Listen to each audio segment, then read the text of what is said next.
Hey up everyone, I'm back again.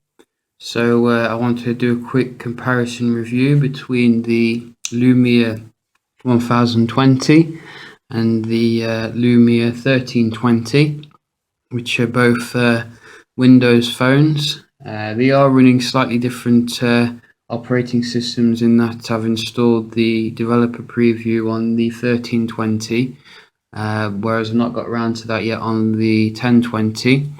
But I am interested in looking at the hardware differences for both of them and seeing how they measure up in terms of performance, camera, battery life and things like that. But as you can see, they come in like a different form factor.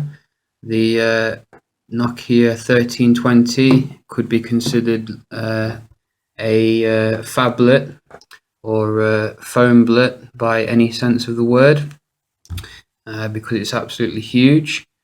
It does obviously feel very weighty in the pocket, and I think that if you have small pockets, or if you're a person who prefers smaller phones, then you might struggle with it.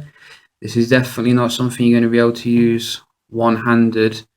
As you can see, it barely fits on the screen on my camera, so it does feel a lot more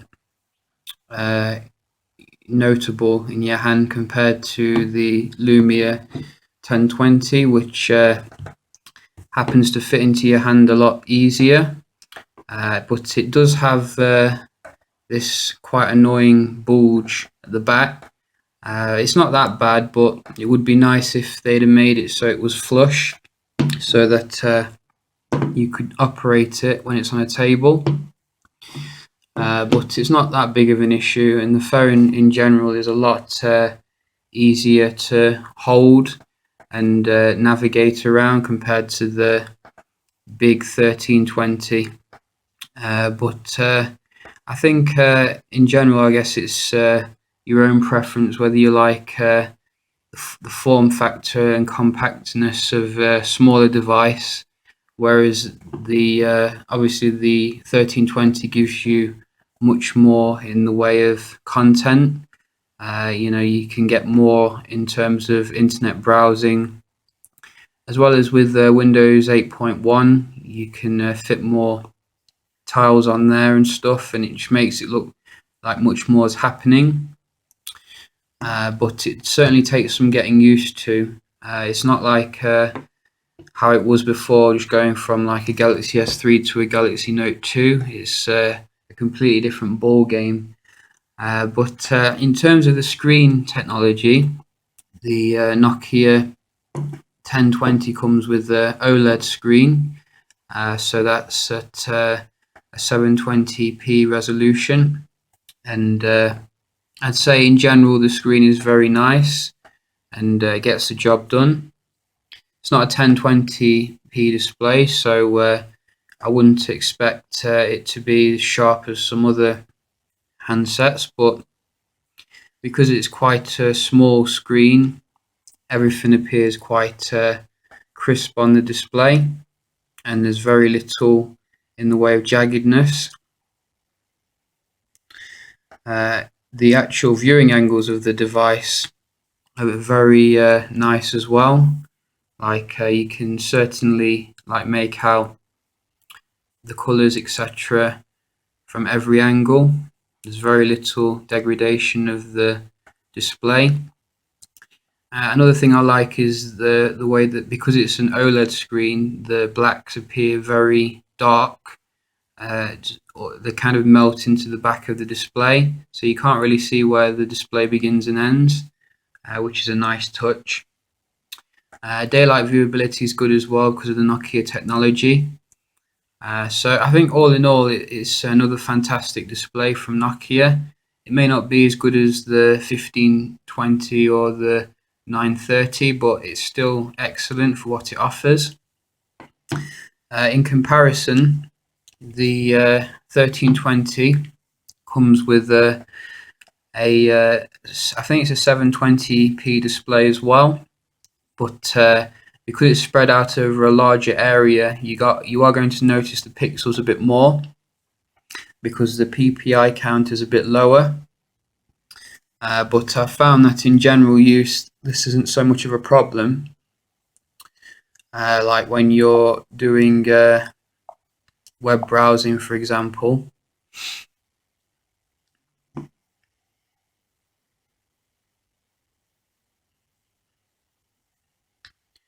As you can see, you can fit a whole load more content on there than you would with the 1020, and it's just a lot nicer in terms of the viewing experience because of that extra real estate. But you might not be able to tell from the video, but the text does look a bit garbly until you do zoom in on it because of the low PPI. It's not so bad as it used to be on things like the HTC Titan, which had a very low pixel density, but it is certainly noticeable in comparison to some HD screens. But in general, it's an LCD display, so and it's also an IPS one, so viewing angles are good. I wouldn't say they're as good as on the 1020. The colours do seem to fade a little bit more, and they're on roughly the same brightness. But I think in general, the viewing angles are good for the price, because this is a much cheaper price than the 1020 anyway.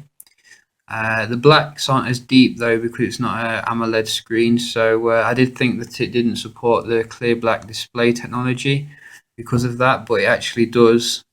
Yeah, I think the screen is definitely decent, and because of the huge battery life of the device, you can bump up the brightness without there being any issues, whereas you can't do that for as long on the 1020, or you will be out of battery life quite quickly. In regards to the specifications, both not the most highly spec'd devices. The Lumia 1020 comes with 2 gigs of RAM and a dual-core Snapdragon S4 processor, whereas the 1320 comes with a dual-core Snapdragon S4 Pro processor clocked at 1.7 GHz. So it's the same as the Moto X processor, and it has 1 gig of RAM as opposed to 2. So I think that in general use, the performance on both devices is roughly the same. I haven't really noticed much in the way of lag on both of them, and that could be attributed to the general fluidity of the operating system that Microsoft have built, which even on, as I remember, on single core processors, it was very fast at doing stuff. There was very little lag, and it's just a really nice smooth experience. Again, on the 1020, the performance is very nice and snappy. The processor is a little bit slower than what's on the 1320, but I don't think you're going to notice it really in day-to-day usage. I think that most people will be happy with the performance of it.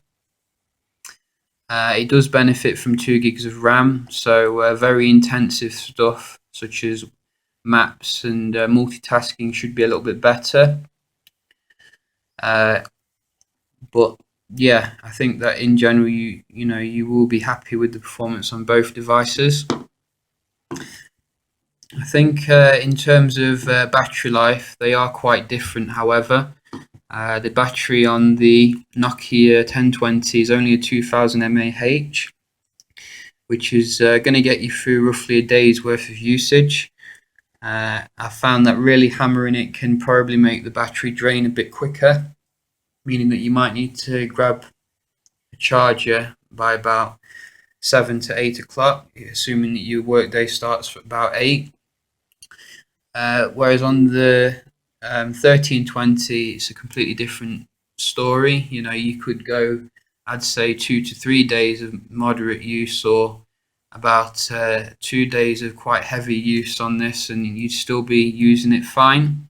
That's because it's got a massive over 3000 mAh battery in it, which is similar to the LG G2, Xperia Z1, etc.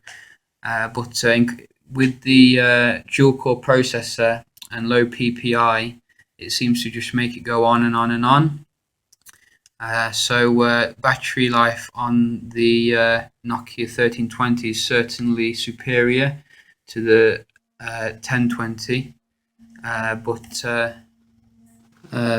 you will obviously know that because the form factor on the 1320 is a phablet, and most phablets do have bigger batteries anyway.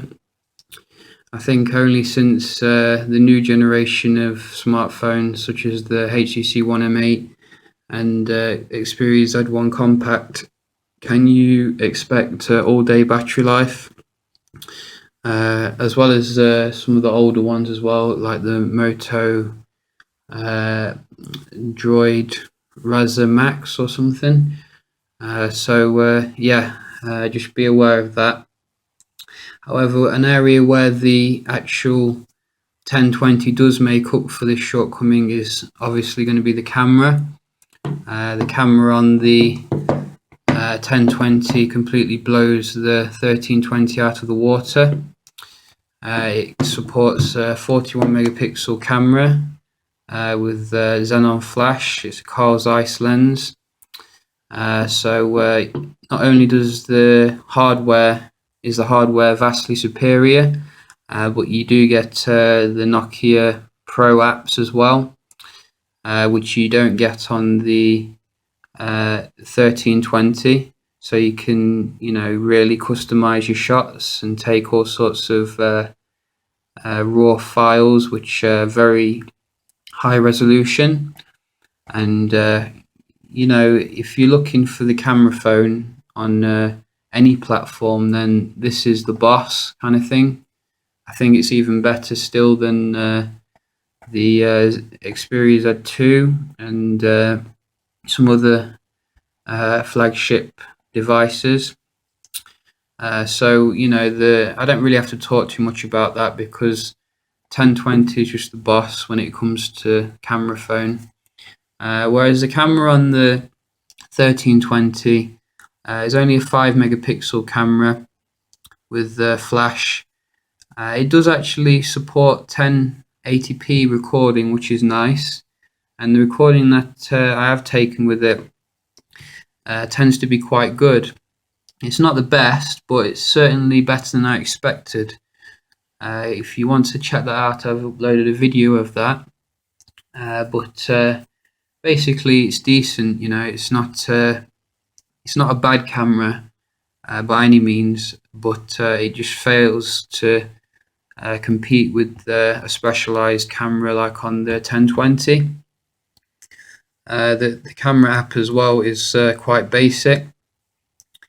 Doesn't have any of the Nokia Pro Cam or Smart Cam apps. I think there are some other differences as well, such as the internal storage, which is fixed at 32 gigs or 64 gigs on the 1020 versus 8 gigs with micro SD expandability on the 1320. So I guess that just depends on how you like your storage, whether you like it internal or external. Personally, I just like it all in one. I don't really care much for micro SDs, but people who like to migrate all their stuff from one phone to another might appreciate that. The way that you put the SIM in both devices is a bit different. This one comes with like a pin that you have to put into there, and then the tray comes out. I'm not really a fan of that. Whereas the back is removable on the 1320, which exposes the micro SIM and micro SD slots. Much prefer that because if I'm out and about and I don't have a pin on me, then I'm screwed really.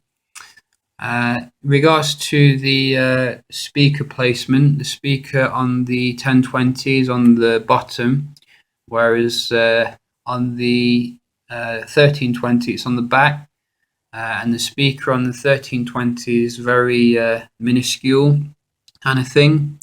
It's just this little thing here, which I think is a bit of a design fail by Nokia. Whereas on the 1020 it's a lot bigger, and it definitely shows in terms of the sound output. I can just give you an example of that.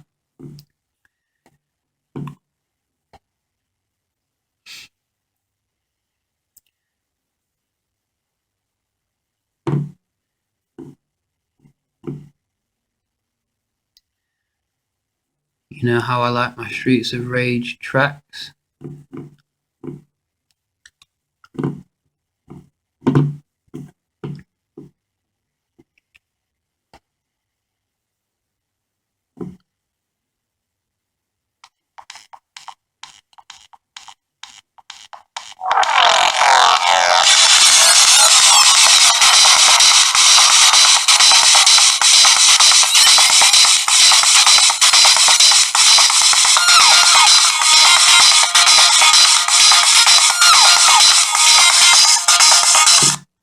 So as you can hear from that, it's certainly loud enough for most people, but it doesn't really compare with like the HTC One M8 or things like that, and neither is it trying,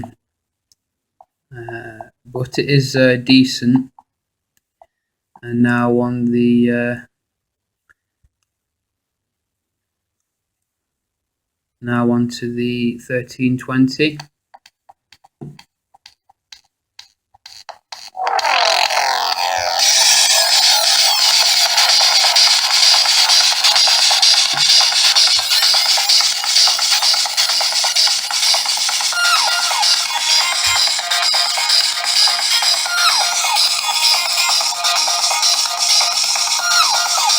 So it's I'd say that it's nearly the same, but I think that the 1020 does clinch it a little bit, mainly because the sound's like pointing towards you, and it certainly sounds more clearer based upon my own hearing, which isn't the best. In regards to the software situation, as I said earlier, the Nokia 1020 is still running Windows Phone 8. And I've not seen Windows Phone 8.1 come on the device yet. I might install it as the developer preview on it, but I did want to wait for the official one to come down. Whereas I did get impatient on the 1320, and I did install it on here.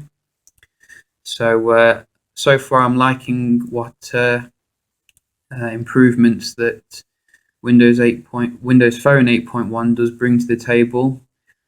Such as the notification center and just general usability improvements throughout the device. But for some reason I still can't get Cortana on the device. I think that's probably because I'm in the UK. But I think you know, they're both Windows phones, so you know what you're getting in regards to Windows Phone. You're getting all the main, most of the main apps are now on Windows Phone, so you're not really missing out compared to Android or iOS as much as you were like a year or so ago. But there is still a lack of apps in comparison to those particular platforms. So I think it depends on how many apps you download. If you're like me and you just stick with the main ones, then you should be alright. And it's something nice and different to have compared to the run-of-the-mill iPhone or Android device. Core quality on both of them is quite good as well. No issues there. And I think that about covers it.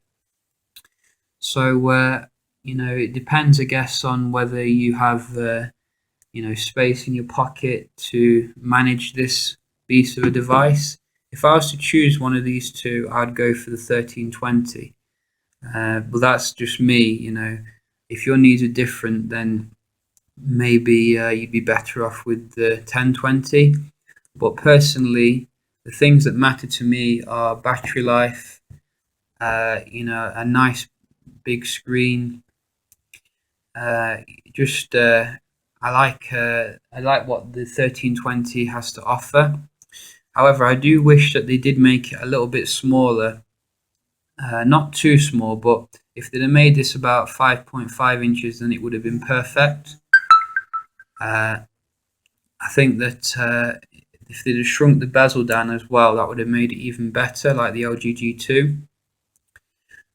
In regards to the 1020, it's an excellent device. You can't beat it in terms of the camera phone. However, I am a heavy user, and I would find that if I'm using it on like 4G and everything, then it probably wouldn't last me a day. Whereas I can confidently say that this would last me 2 days with no real sweat. So yeah, I think that about sums them up. It just depends on what you're looking for, as usual. But if you found the video informative and liked it, then please subscribe or like the video, and I'll see you next time. Cheers.